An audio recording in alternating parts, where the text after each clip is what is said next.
ਉਸਤਾਦ ਤਜਮੁਲ ਕਲੀਮ ਪੰਜਾਬੀ ਦੀ ਤਰਫ ਆਏ ਸਨ। ਪੰਜਾਬੀ ਜਿਹੜਾ ਸਕਾਫਤ ਹੈ ਆਉਣ ਵਾਲੀ ਜਿਹੜੀ ਨਸਲ ਹੈ ਉਹਨਾਂ ਦੇ ਵਿੱਚ ਜਿਹੜਾ ਨਾ ਉਹਨਾਂ ਤੱਕ ਪਹੁੰਚਾਈ ਜਾਵੇ। ਦਰ ਗਲੀ ਗਲੀ ਰੁਲਦੀ ਨਾ ਫਿਰੇ, ਬਲਕਿ ਪੰਜਾਬੀ ਦੇ ਵਾਰਿਸ ਜਿਹੜਾ ਨਾ ਉਹ ਜਗਾਏ ਜਾਣ। ਪੰਜਾਬੀ ਅਦਬ ਨਾਲ ਮੇਰਾ ਸ਼ੁਰੂ ਤੋਂ ਹੀ ਤਾਲੁਕ ਸੀ। ਮੇਰੇ ਦਾਦਾ ਜੀ ਚੂੰਕਿ ਪੰਜਾਬੀ ਸ਼ਾਇਰ ਸਨ, ਮੀਆਂ ਮੁਹੰਮਦ ਤੁਫੈਲ ਆਸੀ। ਵਿਰਾਸਤੀ ਮੈਨੂੰ ਜਿਹੜਾ ਨਾ ਅਦਬੋ ਜ਼ੌਕ ਮਿਲਿਆ। ਤਜਮੁਲ ਸਾਹਿਬ ਦਾ ਇੱਕ ਅਲੱਗ ਹੀ ਰੰਗ ਸੀ ਤੇ ਉਹ ਰੰਗ ਜਿਹੜਾ ਨਾ ਉਹ ਘੱਟ ਹੀ ਨਜ਼ਰ ਆਉਂਦਾ ਹੈ। ਪਹਿਲੀ ਦਫਾ ਉਹ ਨਿਗਾਹ ਜਿਹੜੀ ਹੈ ਨਾ ਉਹ ਤਜਮੁਲ ਕਲੀਮ ਸਾਹਿਬ ਦੇ ਚਿਹਰੇ ਤੇ ਪਈ ਤੇ ਇੱਕ ਅਲੱਗ ਹੀ ਨਜ਼ਾਰਾ ਸੀ। ਤਜਮੁਲ ਕਲੀਮ ਜੀ ਨੇ ਕਿਹਾ, ਮੈਂ ਮੁਹੱਬਤ ਨਹੀਂ ਕੀਤੀ ਕਦੀ ਵੀ, ਮੈਂ ਜਿੰਦੇ ਨਾਲ ਵੀ ਕੀਤਾ ਹੈ ਇਸ਼ਕ ਕੀਤਾ ਹੈ। ਉਸਤਾਦ ਤਜਮੁਲ ਕਲੀਮ 24/7 ਸ਼ਾਇਰ ਨੇ।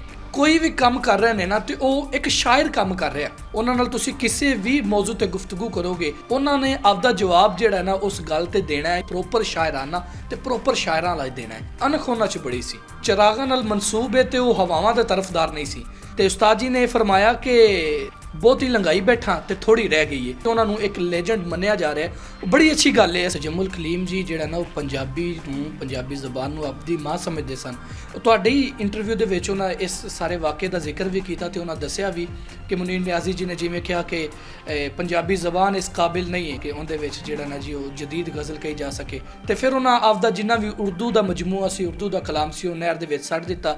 ਇੱਕ ਦਰਦ ਸੀ ਤਜਮੁਲ ਕਲੀਮ ਜੀ ਨੂੰ ਤੇ ਇਹ ਦਰਦ ਦਾ ਰੱਦ ਅਮਲ ਸੀ। ਤਜਮੁਲ ਕਲੀਮ ਜੀ ਦਾ ਇੱਕ ਮਿਸਰਾ ਜਿਹੜਾ ਨਾ ਉਹਦਾ ਕੋਈ ਜਵਾਬ ਨਹੀਂ ਹੈ। ਕਿੱਡੇ ਸੌਖੇ ਲਫ਼ਜ਼ਾਂ ਦੇ ਵਿੱਚ ਕੀ ਮਜ਼ਮੂਨ ਬਿਆਨ ਕਰ ਜਾਂਦੇ ਨੇ। ਅੱਖ ਖੋਲੀ ਤੇ ਦੁੱਖਾਂ ਦੇ ਜਾਲ ਵੇਖੇ, ਉੱਤੋਂ ਹੰਡ ਦੇ ਜਿੰਦੜੀ ਨਾਲ ਵੇਖੇ। ਇੱਕ ਦਿਨ ਸੀ ਹਿਜਰ ਦਾ ਸਾਲ ਵਰਗਾ, ਅਸੀਂ ਦਿਨ ਨਹੀਂ ਸਾਲਾਂ ਦੇ ਸਾਲ ਵੇਖੇ। ਜਿਹੜਾ ਵੀ ਉਹਨਾਂ ਕਾਫੀਆ ਲੈਣਾ ਜੀ ਇੰਜ ਬਿਲਕੁਲ ਪਰਫੈਕਟ ਤੇ ਫਿੱਟ ਆਂਦਾ ਹੈ। ਪਾਟਾ ਗਲਮਾ ਸੀਨ ਨਹੀਂ ਆਇਆ, ਅੱਜ ਮੈਂ ਅਥਰੂ ਪੀਣ ਨਹੀਂ ਆਇਆ। ਰੱਬਾ ਕਿਹੜੀ ਗਲਤੀ ਹੋਈ, ਬੂਏ ਤੇ ਮਸਕੀਨ ਨਹੀਂ ਆਇਆ। ਦੁੱਖਾਂ ਦੀ ਹੜਤਾਲ ਹੈ ਖਬਰੇ, ਅੱਜ ਕੋਈ ਵੀ ਪੀਣ ਨਹੀਂ ਆਇਆ। ਪਹਿਲੀ ਗੱਲ ਮੈਂ ਖੁਦ ਨਹੀਂ ਜੰਮਿਆ, ਦੂਜੀ ਗੱਲ ਮੈਂ ਜੀਣ ਨਹੀਂ ਆਇਆ। ਯਾਸੀਨ ਸਾਹਿਬ ਇਹ ਦੱਸੋ ਵੀ ਉਸਤਾਦ ਤਜਮੁਲ ਕਲੀਮ ਹੋਰਾਂ ਦੀ ਜਿਹੜੀ ਪੰਜਾਬੀ ਸ਼ਾਇਰੀ ਹੈ ਔਰ ਜਿਹੜੀ ਫਿਕਰ ਹੈ ਉਹਨੂੰ ਉਹਨਾਂ ਦੇ ਜਾਣ ਤੋਂ ਬਾਅਦ, ਉਹਨਾਂ ਦੀ ਵਫਾਤ ਤੋਂ ਬਾਅਦ ਜਿਹੜਾ ਵਧਾਉਣ ਵਾਸਤੇ ਜਾਂ ਫੈਲਾਉਣ ਵਾਸਤੇ ਕੀ ਕੰਮ ਕਰਨੇ ਚਾਹੀਦੇ ਨੇ? ਕੋਈ ਸਾਨੂੰ ਦੱਸੋ, ਕੋਈ ਤਜਵੀਜ਼ ਹੋਣ ਤੁਹਾਡੇ ਕੋਲ। ਇਹਦੇ ਵਿੱਚ ਨਾ ਜੀ ਦੋ ਚੀਜ਼ਾਂ ਨੇ। ਇੱਕ ਤਾਂ ਉਹ ਚੀਜ਼ ਹੈ ਕਿ ਜਿਸ ਵਜ੍ਹਾ ਤੋਂ ਉਸਤਾਦ ਤਜਮੁਲ ਕਲੀਮ ਪੰਜਾਬੀ ਦੀ ਤਰਫ ਆਏ ਸਨ, ਇਹਦੇ ਵਾਸਤੇ ਜ਼ਰੂਰੀ ਇਹ ਹੈ ਕਿ ਪੰਜਾਬੀ ਜ਼ਬਾਨ, ਪੰਜਾਬੀ ਜਿਹੜਾ ਸਕਾਫਤ ਹੈ ਉਹ ਸਾਡੀ ਆਉਣ ਵਾਲੀ ਜਿਹੜੀ ਨਸਲ ਹੈ ਉਹਨਾਂ ਦੇ ਵਿੱਚ ਜਿਹੜਾ ਨਾ ਉਹਨਾਂ ਤੱਕ ਪਹੁੰਚਾਈ ਜਾਵੇ। ਦੂਸਰੀ ਗੱਲ ਤਜਮੁਲ ਕਲੀਮ ਜੀ ਦੀ ਜ਼ਾਤੀ ਸ਼ਖਸੀਅਤ ਦੇ ਮੁਤਲਕ ਇਹ ਹੈ ਕਿ ਤਜਮੁਲ ਕਲੀਮ ਜੀ ਦੇ ਉੱਤੇ ਕੰਮ ਹੋਣਾ ਚਾਹੀਦਾ ਹੈ। ਯੂਨੀਵਰਸਿਟੀਜ਼ ਦੇ ਵਿੱਚ ਸਟੱਡੀ ਸਰਕਲਸ ਬਣਨੇ ਚਾਹੀਦੇ ਨੇ। PhD ਲੈਵਲ ਤੇ ਥੀਸਿਸ ਤਜਮੁਲ ਕਲੀਮ ਸਾਹਿਬ ਤੇ ਹੋਣੇ ਚਾਹੀਦੇ ਨੇ।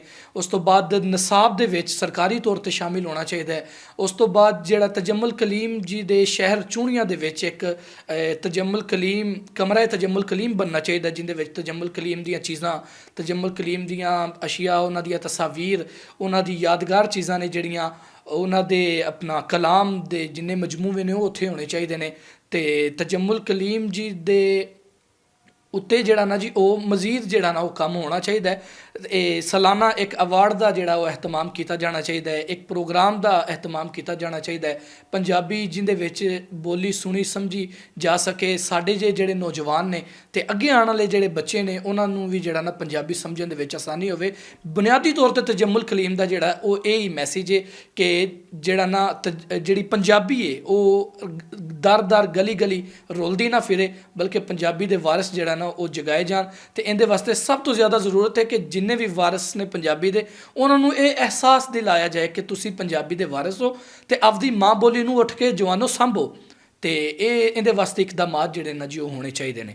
ਅੱਛਾ, ਉਸਤਾਦ ਹੋਰਾਂ ਨਾਲ ਤੁਹਾਡੀ ਜਿਹੜੀ ਪਹਿਲੀ ਮੁਲਾਕਾਤ ਹੈ ਉਹਦੀ ਕੀ ਵਜ੍ਹਾ ਬਣੀ ਸੀ? ਯਾਨੀ ਉਹ ਇਤਫਾਕਨ ਹੋਈ ਹੈ ਜਾਂ ਤੁਸੀਂ ਕੋਈ ਉਹਨਾਂ ਦੀ ਕੋਈ ਚੀਜ਼ ਪੜ੍ਹੀ ਹੈ ਤੇ ਤੁਸੀਂ ਕਿਹਾ ਮਿਲਣਾ ਚਾਹੀਦਾ ਹੈ? ਇਹ ਜ਼ਰਾ ਸਾਨੂੰ ਦੱਸੋ। ਅਜੀਤ ਗਿਲਾਨੀ ਸਾਹਿਬ, ਤਜਮੁਲ ਕਲੀਮ ਜੀ ਨਾਲ ਪਹਿਲੀ ਜਿਹੜੀ ਮੁਲਾਕਾਤ ਸੀ ਉਹ ਚੂਣੀਆਂ ਦੇ ਵਿੱਚ ਹੀ ਹੋਈ। ਮੈਂ ਨਾ ਪੰਜਾਬੀ ਅਦਬ ਨਾਲ ਜਿਹੜਾ ਨਾ ਮੇਰਾ ਸ਼ੁਰੂ ਤੋਂ ਹੀ ਤਾਲੁਕ ਸੀ। ਮੇਰੇ ਦਾਦਾ ਜੀ ਚੂੰਕਿ ਪੰਜਾਬੀ ਸ਼ਾਇਰ ਸਨ, ਮੀਆਂ ਮੁਹੰਮਦ ਤੁਫੈਲ ਆਸੀ। ਅਤੇ ਵਿਰਾਸਤੀ ਮੈਨੂੰ ਜਿਹੜਾ ਨਾ ਅਦਬੋ ਜ਼ੌਕ ਮਿਲਿਆ। ਅਤੇ ਜਦੋਂ ਮੈਂ ਤਜਮੁਲ ਕਲੀਮ ਸਾਹਿਬ ਦਾ ਕਲਾਮ ਸੁਣਿਆ ਅਤੇ ਮੈਂ ਦੇਖਿਆ ਵੀ ਇੱਕ ਵੀਡੀਓ ਦੇਖੀ ਉਹਨਾਂ ਦੇ ਵਿੱਚ ਉਹਨਾਂ ਦੀਆਂ ਮੈਂ ਗਜ਼ਲਾਂ ਜਦੋਂ ਸੁਣੀਆਂ ਅਤੇ ਮੈਂ ਖੋਜ ਵਿੱਚ ਲੱਗ ਗਿਆ ਕਿ ਇਹ ਸ਼ਾਇਰ ਕਿੱਥੋਂ ਦੇ ਨੇ ਅਤੇ ਬੜਾ ਸ਼ਾਨਦਾਰ ਲਿਖਿਆ। ਕਿਉਂਕਿ ਤਜਮੁਲ ਸਾਹਿਬ ਦਾ ਇੱਕ ਅਲੱਗ ਹੀ ਰੰਗ ਸੀ ਅਤੇ ਉਹ ਰੰਗ ਜਿਹੜਾ ਨਾ ਉਹ ਘੱਟ ਹੀ ਨਜ਼ਰ ਆਉਂਦਾ। ਅਤੇ ਫਿਰ ਮੈਨੂੰ ਇਹ ਪਤਾ ਲੱਗਿਆ ਕਿ ਉਹ ਮੇਰੇ ਕਰੀਬ ਹੀ ਜਿਹੜਾ ਨਾ ਚੂਣੀਆਂ ਦੇ ਰਹਾਇਸ਼ੀ ਨੇ। ਤੇ ਫਿਰ ਕੁਝ ਦਿਨਾਂ ਬਾਅਦ ਹੀ ਜਿਹੜਾ ਨਾ ਉਹ ਚੂਨੀਆ ਦੇ ਮੈਂ ਪੋਸਟਰ ਦੇਖਿਆ ਕਿ ਅਲੀ ਦੀ ਬੈਠਕ ਦੀ ਤਰਫੋਂ ਨਾ ਇੱਕ ਮੁਸ਼ਾਇਰਾ ਹੈ ਚੂਨੀਆ ਦੇ ਵਿੱਚ ਤੇ ਤਜਮੁਲ ਕਲੀਮ ਸਾਹਿਬ ਦੀ ਸਦਾਰਤ ਹੈ। ਤੇ ਮੈਂ ਜਿਹੜਾ ਨਾ ਜੀ ਉਹ ਬੜੇ ਜ਼ੌਕ ਨਾਲ ਸ਼ੌਕ ਨਾਲ ਉਸ ਮੁਸ਼ਾਇਰੇ ਦੇ ਵਿੱਚ ਸ਼ਿਰਕਤ ਕੀਤੀ ਮੈਂ। ਤੇ ਪਹਿਲੀ ਦਫਾ ਉੱਥੇ ਨਿਗਾਹ ਜਿਹੜੀ ਹੈ ਨਾ ਉਹ ਤਜਮੁਲ ਕਲੀਮ ਸਾਹਿਬ ਦੇ ਚਿਹਰੇ ਤੇ ਪਈ। ਇੱਕ ਮਾਸ਼ਾਅੱਲਾ 6 ਫੁੱਟ ਦਾ ਆਦਮੀ, ਲੰਬਾ ਚੌੜਾ ਤੇ ਸੋਹਣਾ ਜਿਹੜਾ ਨਾ ਲਾਲ ਰੱਤਾ ਹੁੰਦਾ ਚਿਹਰਾ ਤੇ ਸਫੈਦ ਰੰਗ ਦੀ ਉਹਨੇ ਕਾਟਨ ਪਾਈ ਹੋਈ ਤੇ ਇੱਕ ਅਲੱਗ ਹੀ ਨਜ਼ਾਰਾ ਸੀ। ਤੇ ਪਹਿਲੇ ਮੈਂ ਸ਼ਾਇਰੀ ਤੋਂ ਹੀ ਉਹਨਾਂ ਦੀ ਬੜਾ ਮਹਿਜ਼ੂਜ਼ ਸੀ, ਲੇਕਿਨ ਉਹਨਾਂ ਦੀ ਸ਼ਖਸੀਅਤ ਤੋਂ ਵੀ ਮੈਂ ਬੜਾ ਮਹਿਜ਼ੂਜ਼ ਹੋਇਆ। ਤੇ ਉਦੋਂ ਤਾਂ ਬੈਠਕ ਨਹੀਂ ਹੋ ਸਕੀ, ਮੁਲਾਕਾਤ ਨਹੀਂ ਹੋ ਸਕੀ। ਫਿਰ ਉਸ ਤੋਂ ਬਾਅਦ ਜਿਹੜਾ ਨਾ ਜੀ ਤਜਮੁਲ ਸਾਹਿਬ ਕੋਲ ਮੈਂ ਹਾਜ਼ਰ ਹੋਇਆ ਮੁਸ਼ਾਇਰੇ ਵਾਸਤੇ। ਮੈਂ ਟਾਈਮ ਲੈਣਾ ਸੀ ਛਾਂਗਾ ਮਾਂਗਾ ਦੇ ਵਿੱਚ ਤੇ ਉਦੋਂ ਤਜਮੁਲ ਕਲੀਮ ਸਾਹਿਬ ਨਾਲ ਜਿਹੜਾ ਨਾ ਜੀ ਉਹ ਪਹਿਲੀ ਦਫਾ ਗੁਫ਼ਤਗੂ ਹੋਈ। ਤੇ ਜਿਹੜੀ ਉਹਨਾਂ ਦੀ ਗੁਫ਼ਤਗੂ ਦੇ ਵਿੱਚ ਸਭ ਤੋਂ ਅੱਛੀ ਗੱਲ ਜਿਹਨੇ ਲੁਭਾਇਆ ਮੈਨੂੰ, ਜਿਹੜੀ ਦਿਲ ਤੇ ਨਕਸ਼ ਹੋਈ, ਉਹ ਇਹ ਸੀ ਕਿ ਇੱਕ ਨਾ ਸਾਡੇ ਉੱਥੇ ਛਾਂਗਾ ਮਾਂਗਾ ਦੇ ਸ਼ਾਇਰ ਨੇ ਸਾਈਂ ਗਫੂਰ ਜੀ, ਉਹਨਾਂ ਦਾ ਜ਼ਿਕਰ ਹੋਇਆ ਤੇ ਉਸਤਾਦ ਤਜਮੁਲ ਕਲੀਮ ਜੀ ਨਾਲ ਰੋਣ ਲੱਗ ਪਿਆ, ਉਹਨਾਂ ਦੀਆਂ ਅੱਖਾਂ 'ਚੋਂ ਆਂਸੂ ਆ ਗਏ। ਤੇ ਨਾਲ ਇੱਕ ਸ਼ਖਸ ਬੈਠੇ ਸਨ, ਉਹਨਾਂ ਕਿਹਾ ਵੀ ਤਜਮੁਲ ਕਲੀਮ ਸਾਹਿਬ ਨਾਲ ਜੀ ਸਾਈਂ ਹੋਰਾਂ ਨਾਲ ਬੜੀ ਮੁਹੱਬਤ ਕਰਦੇ ਸਨ। ਤੇ ਤਜਮੁਲ ਕਲੀਮ ਜੀ ਨੇ ਕਿਹਾ ਵੀ ਨਹੀਂ, ਮੈਂ ਮੁਹੱਬਤ ਨਹੀਂ ਕੀਤੀ ਕਦੀ ਵੀ, ਮੈਂ ਜਿੰਦੇ ਨਾਲ ਵੀ ਕੀਤਾ ਇਸ਼ਕ ਕੀਤਾ ਹੈ। ਇਹ ਗੱਲ ਜਿਹੜੀ ਹੈ ਨਾ ਜੀ ਉਹ ਮੇਰੇ ਦਿਲ ਤੇ ਬੜੀ ਨਕਸ਼ ਹੋਈ। ਪਹਿਲੀ ਮੁਲਾਕਾਤ ਸੀ ਤੇ ਇਹਨੇ ਜਿਹੜਾ ਨਾ ਗਹਿਰਾ ਅਸਰ ਛੱਡਿਆ ਤੇ ਉਸ ਤੋਂ ਬਾਅਦ ਫਿਰ ਮੁਲਾਕਾਤਾਂ ਦਾ ਸਿਲਸਿਲਾ ਅੱਗੇ ਰਿਹਾ। ਉਸਤਾਦ ਜੀ ਦੀਆਂ ਕੁਝ ਖੂਬੀਆਂ ਜਿਹੜੀਆਂ ਹਰ ਬੰਦੇ ਦੀ ਆਪਣੀ ਅਬਜ਼ਰਵੇਸ਼ਨ ਹੁੰਦੀ ਹੈ, ਤੁਸੀਂ ਉਹਨਾਂ ਨੂੰ ਕਰੀਬ ਤੋਂ ਵੇਖਿਆ ਹੈ ਤੇ ਤੁਸੀਂ ਕੀ ਮਹਿਸੂਸ ਕੀਤਾ ਹੈ ਵੀ ਕਿਹੜੀਆਂ ਉਹਨਾਂ 'ਚ ਚੰਗਿਆਈਆਂ ਸਨ, ਕਿਹੜਾ ਵੱਡਾਪਨ ਸੀ ਜਿੰਦੀ ਵਜ੍ਹਾ ਤੋਂ ਐਡੇ ਵੱਡੇ ਉਹ ਸ਼ਾਇਰ ਹੋਏ ਨੇ? ਜੀ ਸ਼ਾਹ ਜੀ, ਉਸਤਾਦ ਤਜਮੁਲ ਕਲੀਮ ਜਿਹੜਾ ਨਾ ਜੀ ਉਹ ਖੂਬੀਆਂ ਦਾ ਸਰਾਪਾ ਨਜ਼ਰ ਆਉਂਦੇ ਸਨ ਸਾਨੂੰ। ਤੇ ਲੇਕਿਨ ਫਿਰ ਵੀ ਅਗਰ ਕੋਈ ਚੀਜ਼ਾਂ ਤੇ ਅਗਰ ਗੱਲ ਕਰੀਏ ਤੇ ਤਜਮੁਲ ਕਲੀਮ ਸਾਹਿਬ ਦੀ ਇੱਕ ਚੀਜ਼ ਜਿਹੜੀ ਹੈ ਨਾ ਉਹ ਬੜੀ ਮੁਨਫਰਦ ਸੀ, ਜਿਹੜੀ ਬਾਕੀ ਸ਼ਾਇਰਾਂ ਤੋਂ ਉਹਨਾਂ ਨੂੰ ਨਾ ਜਿਹੜਾ ਬਾਲਾਤਰ ਰੱਖਦੀ ਸੀ, ਕਿ ਉਸਤਾਦ ਤਜਮੁਲ ਕਲੀਮ ਜਿਹੜੀ ਮੈਂ ਮਹਿਸੂਸ ਕੀਤੀ ਕਿ ਤਜਮੁਲ ਕਲੀਮ 24/7 ਸ਼ਾਇਰ ਨੇ। ਮਿਸਾਲ ਦੇ ਤੌਰ ਤੇ ਅਗਰ ਸਾਡੇ ਜਿਹੜੇ ਸ਼ੋਰਾ ਨੇ, ਮੈਜੋਰਟੀ ਸ਼ੋਰਾ ਨੇ, ਉਹ ਉਦੋਂ ਉਹਨਾਂ 'ਚ ਸ਼ਾਇਰਾਨਾ ਕੈਫੀਅਤ ਹੁੰਦੀ ਹੈ, ਸ਼ਾਇਰਾਨਾ ਗੁਫ਼ਤਗੂ ਹੁੰਦੀ ਹੈ ਜਦੋਂ ਉਹ ਜਨਾਬ ਸ਼ੇਅਰੀ ਹਲਕਿਆਂ ਦੇ ਵਿੱਚ ਹੋਣ ਜਾਂ ਉਹ ਕਿਸੇ ਐਸੇ ਮਖਸੂਸ ਹਾਲਤ 'ਚ ਹੋਣ ਕਿ ਜਿਹਦੇ ਵਿੱਚ ਉਹ ਸ਼ੇਰ ਕਹਿੰਦੇ ਨੇ ਜਾਂ ਜਨਾਬ ਜਿਹੜਾ ਨਾ ਉਹ ਸ਼ੇਰ ਦੇ ਨਾਲ ਮੁਨਸਲਿਕ ਹੋਣ। ਆਪਦੀ ਜਿਹੜੀ ਰੂਟੀਨ ਦੀ ਜ਼ਿੰਦਗੀ ਹੈ ਨਾ ਉਹਦੇ ਵਿੱਚ ਉਹ ਇੱਕ ਆਮ ਇਨਸਾਨ ਦੀ ਤਰ੍ਹਾਂ ਮੈਂ ਮੈਜੋਰਟੀ ਸ਼ੋਰਾਂ ਨੂੰ ਦੇਖਿਆ ਹੈ। ਲੇਕਿਨ ਤਜਮੁਲ ਕਲੀਮ ਜੀ ਇਹ ਇੱਕ ਐਸੀ ਸ਼ਖਸੀਅਤ ਸਨ, ਇੱਕ ਐਸੇ ਸ਼ਾਇਰ ਸਨ ਕਿ ਜਿਹੜੇ ਕੋਈ ਵੀ ਕੰਮ ਕਰ ਰਹੇ ਨੇ ਨਾ ਤੇ ਉਹ ਇੱਕ ਸ਼ਾਇਰ ਕੰਮ ਕਰ ਰਿਹਾ। ਅਗਰ ਮਿਸਾਲ ਦੇ ਤੌਰ ਤੇ ਤਜਮੁਲ ਕਲੀਮ ਜੀ ਬਾਜ਼ਾਰ 'ਚ ਸ਼ੋਪਿੰਗ ਕਰ ਰਹੇ ਨੇ ਤੇ ਉਹ ਤਜਮੁਲ ਕਲੀਮ ਇੱਕ ਸ਼ਾਇਰ ਸ਼ੋਪਿੰਗ ਕਰ ਰਿਹਾ। ਉਹਨਾਂ ਨਾਲ ਤੁਸੀਂ ਕਿਸੇ ਵੀ ਮੌਜੂ ਤੇ ਗੁਫ਼ਤਗੂ ਕਰੋਗੇ, ਕਿਸੇ ਵੀ ਜਿਹੜਾ ਨਾ ਜੀ ਉਹ ਪਹਿਲੂ ਤੇ ਗੱਲ ਕਰੋਗੇ, ਖਾ ਉਹ ਅਦਬੀ ਹੈ ਜਾਂ ਗੈਰ ਅਦਬੀ ਹੈ, ਉਹਦਾ ਅਦਬੋ ਜ਼ੌਕ ਨਾਲ ਤਾਲੁਕ ਹੈ ਜਾਂ ਨਹੀਂ ਹੈ, ਉਹਨਾਂ ਨੇ ਆਪਦਾ ਜਵਾਬ ਜਿਹੜਾ ਨਾ ਉਸ ਗੱਲ ਤੇ ਦੇਣਾ ਹੈ ਜਾਂ ਆਪਦਾ ਰੱਦੇ ਅਮਲ ਦੇਣਾ, ਉਹ ਪ੍ਰੋਪਰ ਸ਼ਾਇਰਾਨਾ ਤੇ ਪ੍ਰੋਪਰ ਸ਼ਾਇਰਾਂ ਵਾਲਾ ਦੇਣਾ ਹੈ। ਇਹ ਜਿਹੜੀ ਖੂਬੀ ਉਹਨਾਂ ਦੀ ਨਾ ਜਿਹੜੀ ਮੈਨੂੰ ਸਭ ਤੋਂ ਜ਼ਿਆਦਾ ਲੁਭਾਉਂਦੀ ਸੀ।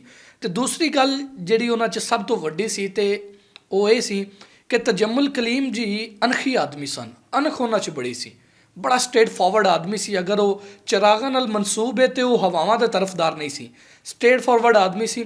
ਜਿਵੇਂ ਉਹ ਸਾਈਂ ਹੋਰਾਂ ਨੇ ਸ਼ੇਰ ਕਿਹਾ ਨਾ ਜੀ, ਸਾਈਂ ਗਫੂਰ ਜੀ ਨੇ, ਕਿ ਇੱਕ ਦਾ ਹੋ ਕੇ ਰਹੀ ਗਫੂਰਾ, ਇੱਕ ਦੇ ਸੰਗੀ ਤਰ ਜਾਂਦੇ ਨੇ। ਤਜਮੁਲ ਕਲੀਮ ਇੱਕ ਦਾ ਸੰਗੀ ਸੀ ਤੇ ਤਰ ਗਿਆ। ਹੋਰ ਉਹਨਾਂ ਦੀ ਖੂਬੀਆਂ ਦੇ ਵਿੱਚ ਜਿਹੜਾ ਨਾ ਜੀ ਉਹ ਇਹ ਸ਼ਾਮਿਲ ਸੀ ਕਿ ਉਹਨਾਂ ਦਾ ਇਖਲਾਕੀ ਵਕਾਰ ਸੀ ਨਾ ਉਹ ਬੜਾ ਬੁਲੰਦ ਸੀ। ਕਦੀ ਵੀ ਉਹਨਾਂ ਆਪਣੇ ਆਪ ਨੂੰ ਬਹੁਤ ਵੱਡਾ ਨਹੀਂ ਸਮਝਿਆ ਵੀ ਮੈਂ ਬਹੁਤ ਵੱਡਾ ਆਦਮੀ ਹਾਂ। ਆਪਣੇ ਆਪ ਨੂੰ ਜਦੋਂ ਵੀ ਉਹਨਾਂ ਆਪਦੀ ਗੱਲ ਕੀਤੀ ਹੈ, ਉਹਨਾਂ ਜਿਹੜਾ ਨਾ ਜੀ ਉਹ ਆਪਣੇ ਆਪ ਨੂੰ ਐਡਾ ਵੱਡਾ ਜਿਹੜਾ ਨਾ ਉਹ ਸ਼ੋਅ ਨਹੀਂ ਕਰਾਇਆ। ਤੇ ਤਜਮੁਲ ਕਲੀਮ ਸਾਹਿਬ ਦੀ ਇੱਕ ਹੋਰ ਬੜੀ ਖੂਬੀ ਉਹ ਇਹ ਕਿ ਉਹਨਾਂ ਦੀ ਲਫ਼ਜ਼ਾਂ ਦੇ ਉੱਤੇ ਗ੍ਰਿਪ ਬੜੀ ਸੀ।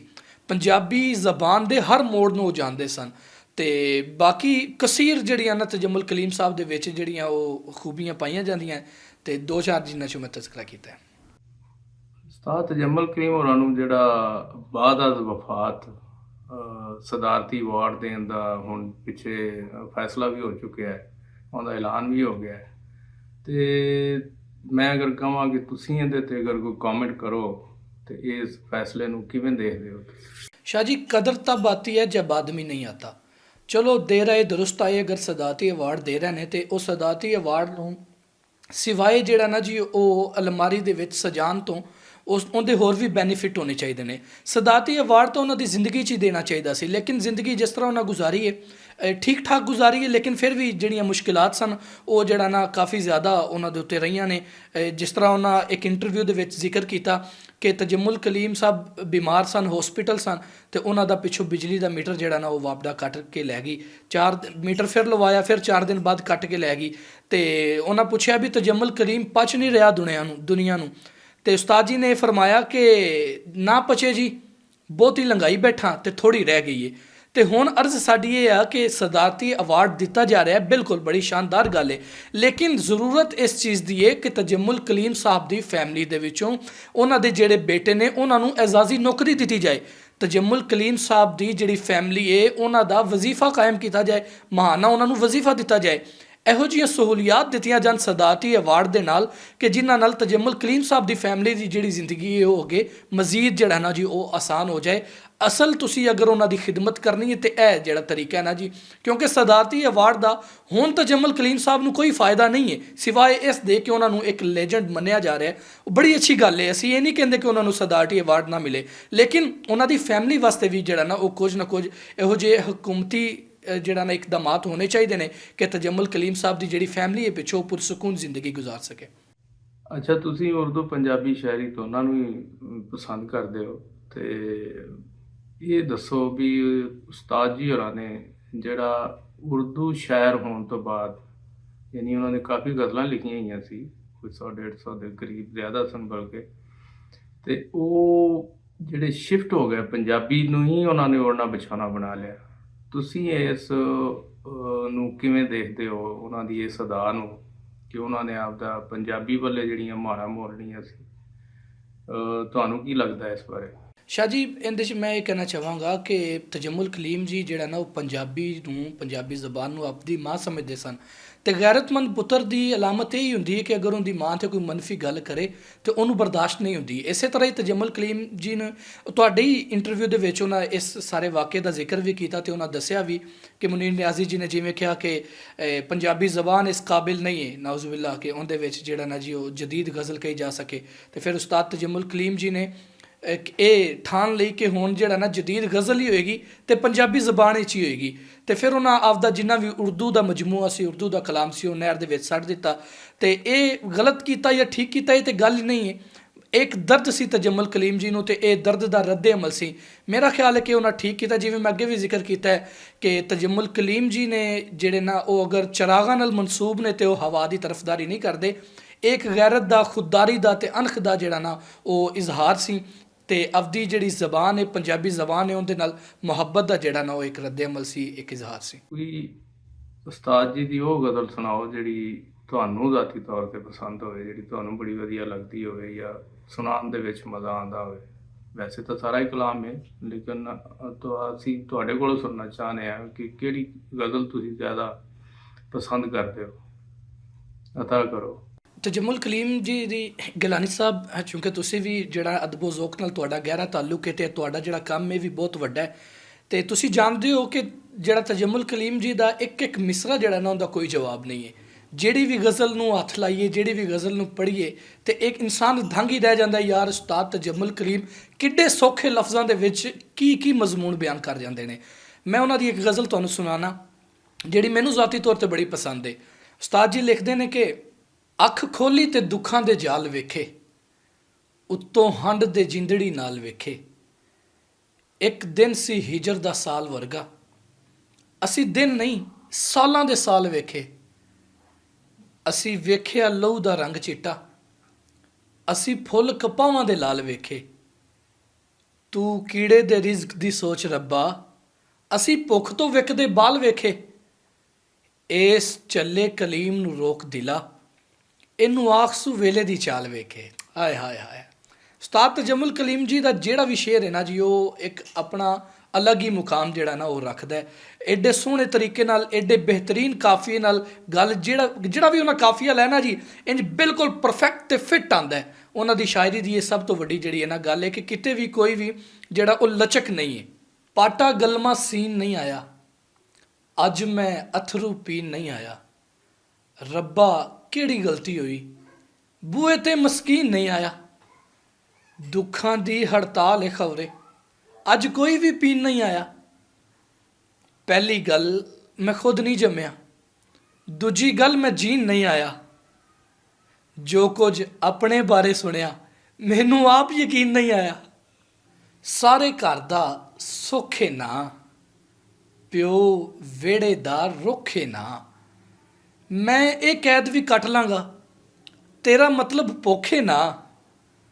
ਜਿਹਨੂੰ ਚੰਨ ਪਏ ਕਹਿੰਦੇ ਨੇ, ਇਹ ਤੇਰਾ ਹੀ ਮੋਖੇ ਨਾ। ਨੋਟ ਉਬਾਲ ਕੇ ਲੈ ਆਵਾਂ, ਤੇਰੀ ਦੌਲਤ ਭੁੱਖੇ ਨਾ। ਆਏ ਹਾਏ ਹਾਏ ਹਾਏ, ਹੁਣ ਉਹ ਗੱਲ ਵੀ ਨਹੀਂ ਕਰਦਾ, ਹੁਣ ਉਹ ਗੱਲ ਵੀ ਨਹੀਂ ਕਰਦਾ, ਇਸੇ ਗੱਲ ਦਾ ਦੁੱਖ ਹੈ ਨਾ। ਜੀ ਯਾਸਿਨ ਸਾਹਿਬ, ਤੁਹਾਡਾ ਬਹੁਤ ਸ਼ੁਕਰੀਆ। ਬਹੁਤ ਮਜ਼ਾ ਆਇਆ। ਤੁਸੀਂ ਬੜੀਆਂ ਸ਼ਾਨਦਾਰ ਜਿਹੜੀਆਂ ਨੇ ਯਾਦਾਂ ਨੂੰ ਤਾਜ਼ਾ ਕੀਤਾ ਹੈ, ਔਰ ਅੱਲਾਹ ਤਾਲਾ ਤੁਹਾਨੂੰ ਖੁਸ਼ ਰੱਖੇ, ਔਰ ਤੁਹਾਡੇ ਇਲਮ 'ਚ ਤੁਹਾਡੀ ਜਿਹੜੀ ਸਲਾਹੀਅਤ ਹੈ ਉਹਦੇ 'ਚ, ਔਰ ਜ਼ਿੰਦਗੀ 'ਚ ਬਰਕਤ ਅਤਾ ਫਰਮਾਏ।